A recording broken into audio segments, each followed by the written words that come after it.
आज के इस एक्सप्लेनर में हम सीधा क्वांटम की उस हैरानकुन दुनिया में चलेंगे जो नंगी आंख से तो बिल्कुल ओझल है, लेकिन उसके असूल सीधे हमारे कायनात की बुनियाद से जुड़े हैं। आज हम बात करेंगे बोर के एटॉमिक मॉडल की, एक ऐसा मॉडल जिसने साइंस की दुनिया में एटम को देखने का पूरा नजरिया ही बदल कर रख दिया था।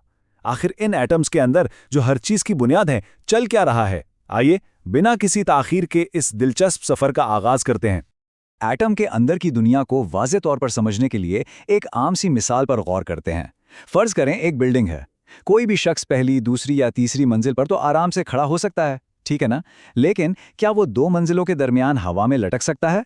बिल्कुल नहीं। अब हैरत की बात यह है कि एटम का सबसे अजीब असूल भी बिल्कुल यही है। इलेक्ट्रॉन्स जो एटम के अंदर घूमते हैं वो बिल्कुल इस शख्स की तरह हैं। वो सिर्फ और सिर्फ मखसूस मंजिलों यानी ऑर्बिट्स में रह सकते हैं। उनके लिए दरमियानी जगह का कोई वजूद ही नहीं है ना अजीब सी पाबंदी? ये नया तसव्वुर सबसे पहले साल 1913 में सामने आया। ये साल साइंस की तारीख का एक टर्निंग पॉइंट था। इससे पहले रदरफोर्ड का एटॉमिक मॉडल मौजूद तो था, लेकिन उसमें कुछ बुनियादी डिफेक्ट्स यानी खामियां थीं। तो उन खामियों को दूर करने के लिए अजीम दानिश्वर नील्स बोर मैदान में आए। उन्होंने सबसे आसान और सिंपल एटम यानी हाइड्रोजन को अपना गाइड बनाया। बोर ने सोचा कि अगर सिर्फ इस बेसिक हाइड्रोजन एटम की साख्त को समझ लिया जाए तो बाकी सब खुद ब खुद क्लियर हो जाएगा। आइए इसको दोबारा उस बिल्डिंग वाली मिसाल से जोड़ते हैं। जब किसी को ऊपर वाली मंजिल पर जाना हो, सीढ़ियां चढ़नी हो, तो थकावट होती है, एनर्जी लगती है। लेकिन जब वही शख्स किसी ऊपर वाली सतह से नीचे की तरफ छलांग लगाता है तो एनर्जी रिलीज होती है। बोहर का मॉडल भी हमेशा बिल्कुल यही कहता है। एटम के अंदर जब एक इलेक्ट्रॉन अपनी जगह बदलता है तो उसकी तवानाई लेने या छोड़ने का बिल्कुल यही असूल लागू होता है। ऊपर जाना है तो एनर्जी लेनी पड़ेगी और नीचे आना है तो एनर्जी खारिज करनी पड़ेगी। तो बोर ने कुछ इंतहाई पक्के असूल तय किए। पहले 3 पॉइंट्स तो बिल्कुल स्ट्रेट फॉरवर्ड है। पहला यह कि इलेक्ट्रॉन्स न्यूक्लियस के गिर्द सिर्फ मखसूस गोल रास्तों में घूमते हैं, जिन्हें शेल्स या ऑर्बिट्स कहा जाता है। दूसरा, हर ऑर्बिट की अपनी एक फिक्स्ड एनर्जी होती है। और तीसरा पॉइंट, जो ऑर्बिट न्यूक्लियस से जितना दूर होगा उसकी एनर्जी उतनी ही ज्यादा होगी। लेकिन यहां सबसे मजेदार बात यह है कि जब तक इलेक्ट्रॉन अपने फिक्स्ड ऑर्बिट में मजे से घूम रहा है, वो ना तो कोई एनर्जी खारिज करेगा और ना ही जज्ब करेगा। उसकी तवानाई वहां बिल्कुल सेफ और बरकरार रहती है। अब इस नियम की सख्ती को थोड़ा मजीद क्लियर करते हैं। जैसे पहले बात हुई, इलेक्ट्रॉन किसी भी ऑर्बिट में तो रह सकता है, लेकिन उन दो ऑर्बिट्स के दरमियान किसी जगह पर बिल्कुल नहीं ठहर सकता। यहां उस बिल्डिंग वाली मिसाल को मुकम्मल तौर पर अप्लाई करें। जैसे हवा में मंजिलों के दरमियान रुकना इम्पॉसिबल है, वैसे ही क्वांटम की दुनिया का यह फ्लोर प्लान इंतहाई सख्त है। दरमियानी जगह या इन बिटवीन स्पेस इलेक्ट्रॉन्स के लिए सिरे से एग्जिस्ट ही नहीं करती। यही वो हकीकत है जो इस ना दिखने वाली दुनिया को हमारी आम दुनिया से अलग करती है। बोर का मॉडल सिर्फ हवाई बातों तक महदूद नहीं था, बल्कि उसके पीछे एक बहुत ही जबरदस्त मैथमेटिकल खूबसूरती मौजूद थी। उनका चौथा असूल देखें।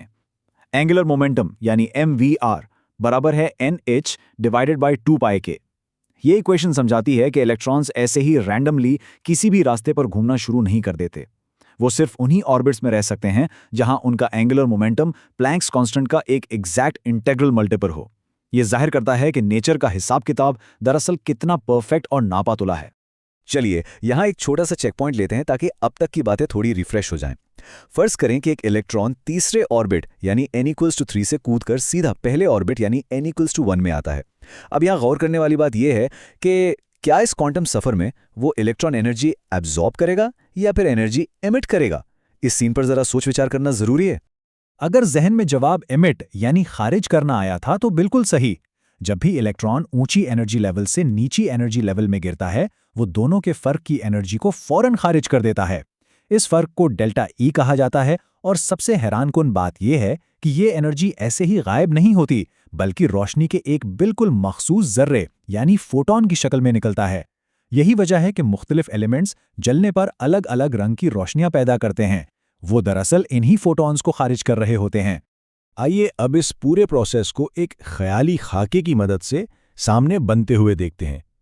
तसव्वुर करें कि बिल्कुल दरमियान में एक ठोस सेंट्रल न्यूक्लियस मौजूद है और इस न्यूक्लियस के बिल्कुल बाहर सबसे पहला गोल रास्ता है, जिसे हम ऑर्बिट n=1 या K शेल कहते हैं।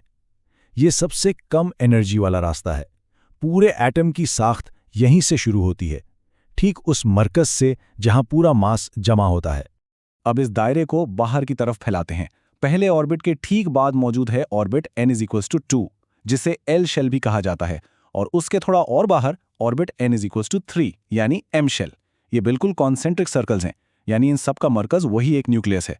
और जैसा कि बोहर का असूल था, जैसे जैसे बाहर की तरफ सफर तय होता है, एनर्जी बढ़ती जाती है। तीसरे ऑर्बिट में मौजूद इलेक्ट्रॉन के पास पहले ऑर्बिट वाले इलेक्ट्रॉन से कहीं ज्यादा एनर्जी होती है। यही फर्क आगे चलकर छलांगों का बाइस बनता है। और अब यहां वो असल कमाल होता है जिसे क्वांटम लीप कहते हैं। अगर n=3 से नीचे n=1 की तरफ आते हुए तीर पर नजर डालें तो उसके साथ एक लहरदार सी वेवी लाइन बाहर को निकल रही है। ये वो एमिट होने वाला फोटॉन है। इसके बरक्स पहले ऑर्बिट से ऊपर दूसरे ऑर्बिट की तरफ जाते हुए तीर को देखें, वहां लाइन अंदर की तरफ आ रही है। इसका सीधा सा मतलब है कि ऊपर जाने के लिए इलेक्ट्रॉन को एनर्जी एब्जॉर्ब करनी पड़ रही है। ये तीर और लाइंस उन नजर न आने वाली क्वांटम तब्दीलियों को बिल्कुल हमारी आंखों के सामने वाजे कर देते हैं। लेकिन आखिर इस छलांग का हिसाब लगाया कैसे जाता है? इस स्ट्रेट फॉरवर्ड सी मसावात को देखें। डेल्टा E बराबर है E2 माइनस E1, जो कि बराबर है h न्यू के। ये फॉर्मूला ये बताता है कि जो फोटॉन निकला या जज्ब हुआ, उसकी एग्जैक्ट एनर्जी कितनी थी। यहां प्लैंक्स कांस्टेंट और फ्रीक्वेंसी का इस्तेमाल करके पूरी कैलकुलेशन की जाती है।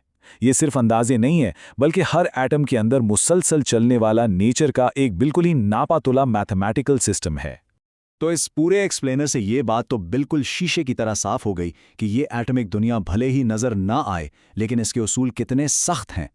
इलेक्ट्रॉन्स सिर्फ और सिर्फ उन्हीं फिक्स मंजिलों पर ठहर सकते हैं और वही छलांग लगा सकते हैं।